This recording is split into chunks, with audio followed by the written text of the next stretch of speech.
వైసీపీకి ఎంపీ పదవికి రాజీనామా చేశారు శ్రీకృష్ణదేవరాయలు. నర్సరావుపేటలో కొత్త అభ్యర్థిని నిలబెట్టాలని అధిష్టానం భావించడంతో కేడర్ కన్ఫ్యూజన్ గురవుతున్నారని అన్నారు. దీనిపై ఎమ్మెల్యే గోపిరెడ్డి స్పందించారు.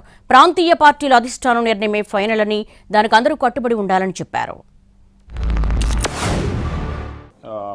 కొత్త క్యాండిడేట్ తీసుకొద్దామనేది ఒక ప్రపోజల్ అంతా కూడా బయటకు రావడం జరిగింది. నేను మాట్లాడిన తర్వాత ఇంకా బయటకు రావడం జరిగింది.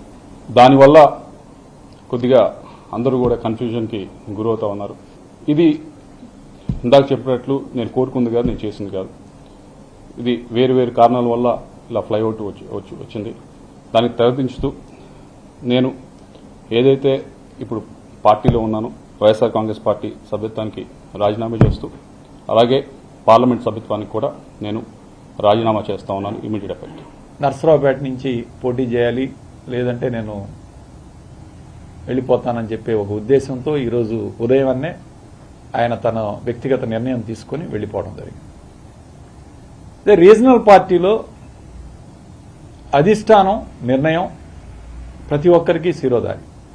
దాన్ని అందరం కూడా పాటించాల్సిన అవసరం ఉంటుంది. ఎక్కడో చోట ఒక లైన్లో మనం అందరం కూడా దాన్ని బ్యాలెన్స్ చేసుకొని పోవాల్సిన అవసరం ఉంది.